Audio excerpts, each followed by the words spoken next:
সন্ধ্যায় এত বেশি বৃষ্টি পড়ছিল, আপনাদের ভাইয়াও আসলে খুব অলস একটা সময় কাটাচ্ছিল আজকে বিকেলটায়। তো ওকে আমি বললাম যে, "তুমি একটু বসো, রেস্ট নাও। আমি হচ্ছে কিছু একটা ঝটপট নাস্তা বানিয়ে ফেলি, যেটা হচ্ছে চার সাথে খাওয়া যাবে।" তো এটা বলে আমি এই রুমে এসেছি, মানে কিচেনে এসেছি কিছু একটা বানাতে। তো সেটা আপনাদের সাথে শেয়ার করব। আর হ্যাঁ, আজকের ভিডিওতে কিন্তু আমি শেয়ার করব আমি কি করে ওভেনে চা বানাই। অনেক আপুদেরই রিকোয়েস্ট ছিল যে আমি কি করে ওভেনে চা বানাই সেটা আপনাদের সাথে শেয়ার করার। তো আজকের ভিডিওতে আমি চেষ্টা করব ডিটেইলস আপনাদের সাথে আমার ওভেনে চা বানানোর মানে ট্রিক্সটা বা রেসিপিটা যেটাই বলেন সেটা শেয়ার করার। আর ওইদিকে আমি এগুলা বানাতে আপনাদের ভাইয়া মানে একদম ঘুমে কাতর। সে ঘুমিয়ে গেছে অলরেডি। তো আমি হচ্ছে বানাচ্ছি, তারপর দেখাচ্ছি। আর আজকে যে জিনিসটা বানাচ্ছি সেটা হচ্ছে, এখানে আমি একটা বড় আলু সেদ্ধ করে নিয়েছি। খুবই ঝটপট ঘরে আসলে যা আছে তাই দিয়েই বানাবো। তো এর সাথে আমি হচ্ছে শুকনো মরিচের ফ্লেক্স, মানে চিলি ফ্লেক্স যেটা, সেটা নিয়েছি, পেঁয়াজ কুচি নিয়েছি, তারপর হচ্ছে চাট মসলা নিয়েছি, ধনেপাতা নিয়েছি, এখন দিচ্ছি হচ্ছে জিরার গুঁড়া, আর এখন দিচ্ছি হচ্ছে কর্নফ্লাওয়ার। খুবই সহজ, আমাদের রান্নাঘরের কোনায় কানায় এই জিনিসগুলো পড়ে থাকে, সেগুলো দিয়েই আমি বিকালের একটা চার সাথে খাওয়া যায় স্ন্যাক্স টাইপের বানাবো, যেহেতু বৃষ্টি বাইরে, আর বৃষ্টির দিন একটু ভাজা পোড়া না হলে কিন্তু চলেই না। তো এই নাস্তাটা আমার কাছে বানিয়ে এত বেশি ভালো লেগেছে। যদিও এটা আমার মাথার মধ্যে একটা উদ্ভট আইডিয়া, হঠাৎ করে মাথায় আসলো যে কিছু একটা বানাবো। ঘরে যা ছিল তাইগুলো দিয়েই বানাচ্ছি। তো এখানে আমি একটা ব্রেড নিয়েছি, ১ পিস ব্রেড। তো ১ পিস ব্রেড হচ্ছে আমাদের বাসায় আজকে ছিল অবশিষ্ট। ভাবলাম যে এটাকেও কাজে লাগিয়ে ফেলি। নরমালি আমাদের বাসায় দেখা যায় যে ব্রেড-টেড এগুলো তেমন একটা খাওয়া হয় না। আমাদের বাসায় রুটি, পরোটাটা বেশি চলে। তো এই ১ পিস ব্রেড লাস্টে মানে রয়ে গেছে, এটা ফালানো যাবে, তার থেকে কাজে লাগিয়ে ফেললাম। তো এরপর এগুলোকে আমি খুব ভালো করে হচ্ছে মিক্স করে নিলাম। খুবই অল্প কিছু মসলা লাগে এর মধ্যে। তো এখানে মনের মাধুরী মিশিয়ে আমি ২-১ টা মসলা দিয়েছি। আপনারা চাইলে আরও অন্য কিছু দিতে পারেন, আর না দিলেও সমস্যা নাই। এই অল্প মসলায় আমার মতো করে বানালেও কিন্তু অনেক বেশি মজা হবে এটা। তো এটাকে মাখতে বেশ আমার একটু কষ্টই হয়েছে, কারণ আলু তারপর ব্রেড একটু টাইট টাইপের, তো হাত মনে হচ্ছিল ব্যথা করছিল। বাট না, হয়ে গেছে। তারপর এই যে আমি হচ্ছে এরকম একটা বোর্ডে নিয়ে এটাকে, এই যে রুটি বানানোর যে একটা ডো থাকে না? ঠিক সেই ডোর মতো এরকম একটু আমি হাত দিয়ে বেলে নিলাম। তারপর হচ্ছে এই যে এটাকে চেপে এরকম একটা স্কোয়ার টাইপের একটা শেপ দিব। এটা হচ্ছে পুরোটাই নিজের মন মতো। এই শেপটাও আমি আমার মন মতো দিচ্ছি। কেউ চাইলে এটাকে গোল করতে পারে।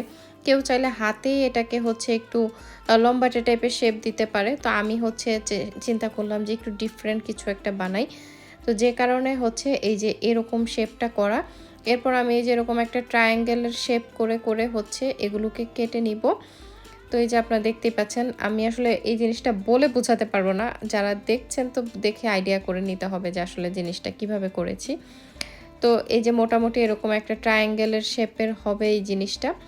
এই নাস্তাটা হচ্ছে জাস্ট এতটুকুই, দেন হচ্ছে তেলে ভাজতে হবে। তো আমি সাইড থেকে যে মানে একটু পেঁয়াজ, একটু ধনেপাতাগুলো বের হয়েছিল সেটা হাত দিয়ে একটু ঠিক করে দিচ্ছিলাম আরকি। আর সাইডের যে অংশটুকু আমি হচ্ছে ওই যে আলাদা করে রেখে দিয়েছিলাম, মানে বেশি বের হয়েছিল এক্সট্রাগুলা। সেই এক্সট্রাগুলাকে আমি আবার হাত দিয়ে নিজের মন মতো করে অন্য একটা শেপ দিয়ে নিচ্ছি। তো এইরকম আরকি, যার মন মতো শেপ দিলেই হবে। আমি আমার পছন্দ মতো আমার মন মতো শেপ দিয়েছি। এই যে এক্সট্রাগুলোকেও এরকম আমি একটু চ্যাপ্টা টাইপেরই একটা স্কোয়ার শেপ দিয়ে নিচ্ছিলাম। এরপর এই যে সবগুলো আমার শেপ করা হয়ে গিয়েছে। এখন আমি হচ্ছে তেলটা ওইদিকে গরম করতে দিয়ে আপনাদের সাথে চলেন চায়ের রেসিপিটা শেয়ার করি। এখানে আমি হচ্ছে একটা কাপে আমার যতটুকু চিনি খাওয়া দরকার ততটুকু চিনি নিয়ে নিচ্ছি। আর আমি যেহেতু ওভেনে চা বানাই, ওভেনের চা বানাতে হলে অবশ্যই টি ব্যাগস ব্যবহার করতে হবে। খোলা চা পাতাটা কিন্তু এখানে ব্যবহার করা যাবে না। তো এরকম আমি ৩ টা টি ব্যাগ এখানে নিয়ে নিয়েছি। যে যতটুকু পরিমাণে লিকার খেতে চান ঠিক ততটুকুই নিবেন। আমি যে পরিমাণে আজকে বানাবো আমার এই কাপের প্রায় হচ্ছে কি বলে ৪ ভাগের ৩ ভাগই আমি হচ্ছে বানাচ্ছি। তো এরপরে যে দেখলেন যতটুকু আমার মিল্ক দরকার ছিল নিয়েছি। এখন আমি এটাকে ওভেনে দিয়ে দিব।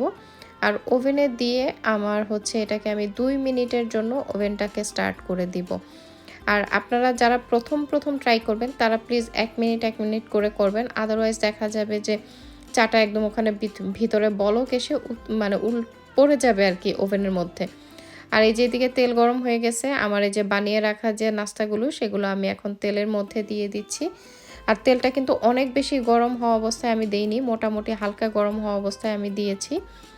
তো এই যে হালকা মানে আমি মিডিয়াম আঁচে রেখে এগুলোকে ভাজবো। আর যখন একটা পাশ হালকা একটু শক্ত হয়ে যাবে তখন এগুলোকে আমি উল্টে দিব।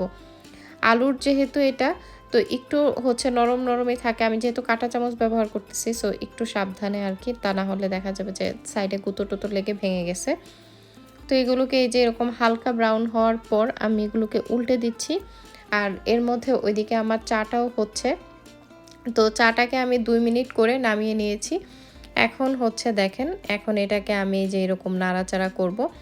অলরেডি কিন্তু চাটা সুন্দরভাবেই মোটামুটি হয়ে গেছে। চাইলে এই পরিস্থিতিতেও এটা খাওয়া যায়। কিন্তু আমি যেহেতু আরও একটু স্ট্রং চাই চাটা, আমার আরেকটু লিকার দরকার। তাই নাড়াচাড়া দেওয়ার পর আমি হচ্ছে এখানে আরও 1 মিনিটের জন্য এটাকে মাইক্রোওয়েভ করে নেব। একটু হচ্ছে খেয়াল রাখবেন সবাই, আমি আবারও বলছি, তা না হলে দেখা যায় যে অনেক সময় যেহেতু চা এটা হচ্ছে ওভেনে মানে উতলে পড়তে পারে আর কি। তো আরও 1 মিনিট করার পর আমার চাটা এখন পারফেক্টভাবে রেডি হয়ে গেছে। তো ওইদিকে আমার এগুলো এখনও ভাজা হচ্ছে। আর এই তো এটা খুবই সহজ এই ওভেনে চা বানানোটা। যারা হচ্ছে বলেছিলেন ওভেনে চা বানানোটা দেখতে চান তাদের জন্য দিয়ে দিলাম। আপনারাও ট্রাই করে দেখবেন, বাট ওই যে একটু খেয়াল রাখতে হবে। আর এদিকে আমার হচ্ছে নাস্তাগুলো এখনও ভাজা হয়নি। এগুলো মোটামুটি আমার 6-7 মিনিট মতো লেগেছে ভাজতে। তো এতক্ষণ কি আমি চা নিয়ে বসে থাকবো, তাই 2-1 ঢোক হচ্ছে চা আগেই খেয়ে নিচ্ছিলাম। আর বাইরে এত ঝুম বৃষ্টি, এই সময়টায় চা খাবো না তো খাবোটা কখন।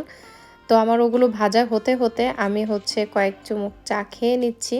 আর এত বেশি ভালো লাগে আমার চা খেতে বলে বোঝাতে পারবো না। কেউ যদি চায়ে শুধু গল্প করে তখনই আমার চা খাওয়ার মানে ক্রেভিং হয়। আর এই যে আমার এগুলো ভাজা হয়ে গিয়েছে, এবার আমি উঠিয়ে নিচ্ছি।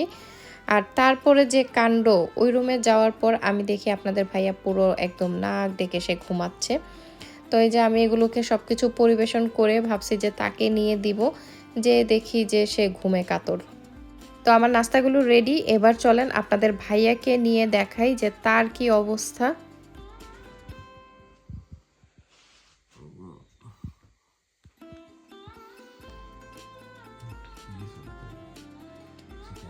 না খায় বলো কি দিছি, বলা যাবে না। গরম কিন্তু, হ্যাঁ হাতে ক্রিসপি হয়েছে, মজা।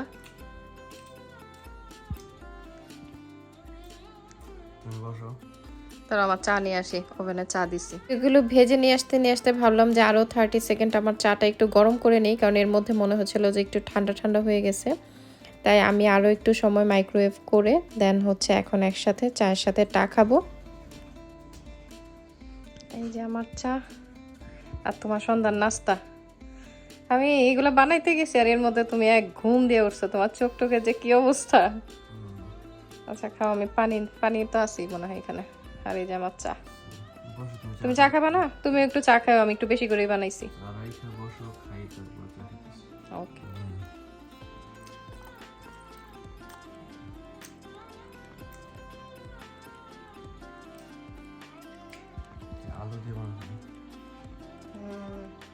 আলু, ব্রেড, তারপর হচ্ছে অনেক কিছু।